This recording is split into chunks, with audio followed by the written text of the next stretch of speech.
Guys, this is Study Games, and today we're going to be talking about why good games flop. Well, we have this perception that the game industry is just about making the best product. If you release a good game, then you'll make a lot of money. And obviously, that should be the case. People want to play good games. People don't want to play bad games. If you just make the best game, then you'll be fine, right? You'll make a bunch of money. But unfortunately, gaming is not a meritocracy. Some of the greatest games ever made flopped. They were very innovative, beautiful, just plain fun, and somehow they flopped. So today, we're going to dive into games that didn't sell and why they didn't sell. So first, we're going to start off with the biggest recent example of this, Titanfall 2. Released in 2016, this game was a masterpiece of movement and mech combat. Critics loved it, players adored it, but it only sold around, 4 million copies. Had a great campaign, had extremely fun multiplayer, and it was a sequel to Titanfall 1 on the Xbox, which did sell well.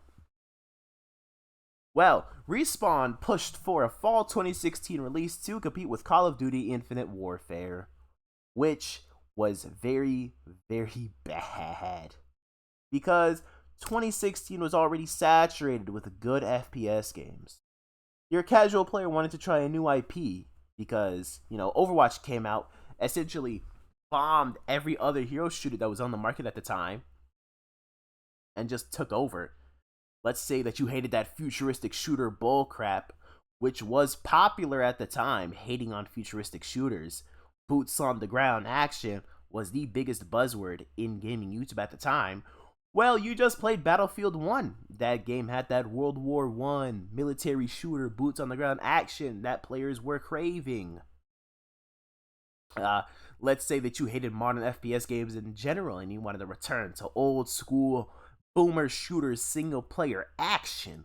Well, you had Doom 2016, essentially kickstarting the boomer shooter revival that led to games like Quake Champions, kind of Ultra Kill, and multiple other games like that. And let's say that you like futuristic shooters and you wanted a game that will have a higher player base. Well, you just bought the new COD game because damn. Well, you just bought the new COD game because you know that everybody would just buy COD because, it's Call of Duty. So, the release timing was disastrous. Even with the stellar campaign and innovative multiplayer, Titanfall 2 just could not find its audience. Now, let's stop talking about an FPS of the 2010s and start talking about an RPG of the 90s. Let's go. EarthBound. This 1994 SNES RPG was beloved today because, let's be real, it's probably the most influential game in the RPG scene outside of Final Fantasy VII. This game is critically acclaimed for its story, humor, and innovative gameplay system. Absurd cultural release, especially when it comes to the indie scene. You have creators like Toby Fox working on EarthBound before he worked on Homestuck or Undertale. You have games like Omori, Y2K, a postmodern RPG, and Lisa the Painful, all taking innovative, quirky genres, or innovative structures of RPGs that were inspired from EarthBound. Hell, the quirky indie RPG meme started from EarthBound. So, relative to its sales, which it was a complete flop, it only sold around 140,000 copies, it had an absurd cultural reach. Well, if it had such an absurd cultural reach and a genuine good fan base at this current time, well, what happened back then that made it flop? Well, context matters. This was a JRPG released before Final Fantasy VII, which means that the Western market was not very receptive to JRPGs. Not to mention, Final Fantasy VI released in the same year, one of the greatest RPGs, if not the greatest RPG of all time, cannibalizing sales of an already very small market. Not to mention the rental market being huge at the time, especially with EarthBound's high initial price, most rental stores either didn't carry it or did carry it, which means that either you didn't play EarthBound or you just didn't buy EarthBound and just kept renting it. Any game at that time, besides those huge blockbusters that you wanted to play, were going to be limited due to the fact that there are so many rental stores about, Blockbuster and whatnot. And I know a lot of people like to talk about the "this game stinks" marketing campaign as if it was some absolute travesty, but let's be real. At the time, 1994, gross out humor was very popular in the youth was very popular with the youth. And by and large, EarthBound was just too weird, especially in a time where JRPGs were not mainstream in the US. It became a cult classic years later thanks to the Virtual Console and emulation. Now, let's do this, guys. A lightning round. Let's talk about a bunch of games that all flopped. Well, Psychonauts, despite selling 1.7 million copies, it was a commercial failure at launch. It was a critically acclaimed, unique platformer in a time where the platformer genre, especially on the console that it was released in, was already quite saturated, and buying a new IP just didn't make sense at the time, when you could buy Jack 2 or Sly 2 that released in the same year. MadWorld, a stylish, very stylish, I fucking love the aesthetic of MadWorld, mature rated game that only sold 66,000 copies in the US, partially due to the fact that it was a game rated M for the Wii, so the available market was already very, very, very small. Let's go.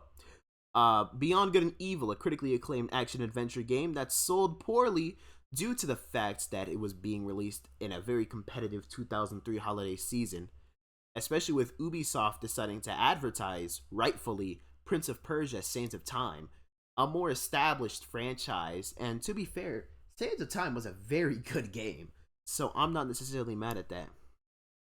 Well, Okami, 2006, beautiful action-adventure game, very Japanese, which probably contributed to its slow sales at launch and eventual flop. Thanks to re-releases and Steam, though, it did eventually sell around 4 million copies worldwide. Of course, this was after launch, so. Ico, minimalist masterpiece that only sold around 700,000 copies worldwide, partially due to rushed US box art.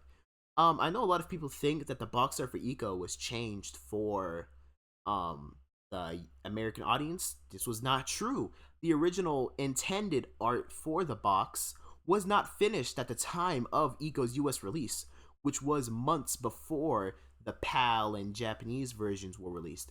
So they had to really quickly make a really shitty CGI box art for Ico, and that obviously contributed to its poor sales.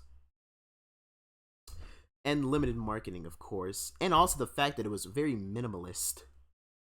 People didn't speak a lot. Like, obviously artistically great, but for the broader gaming market, I don't know. Well, Sunset Overdrive is a very good example, despite it technically only gave Insomniac Games $567 in profit. Due to the big budget and also to the fact that the Xbox One may have been the worst run console of all time. I still can't believe how Xbox just decided to destroy the Xbox One's launch like that. It's really unfortunate that Sunset Overdrive flopped because it deadass could not do anything to prevent it. It was an Xbox exclusive, for God's sake. And 2004 Vampires the Masquerade to close this off, a cult classic RPG that sold poorly at launch due to the fact that it was pretty buggy, and also Half-Life 2 released in the same day, November 14th. I think that was the release date of both games. But yeah, Half-Life 2 released in the same day, which sort of cannibalized its attention. The takeaway: critical acclaim does not always translate to commercial success. Timing, marketing, and audience expectations plays huge roles. These games were very ahead of their time, and while they might not have sold millions or fucking hundreds of thousands, they've left lasting legacies in the gaming world. It is absurd. Gaming is not a meritocracy, unfortunate. This is Study Games, and this is why good games flop. Alright, see you.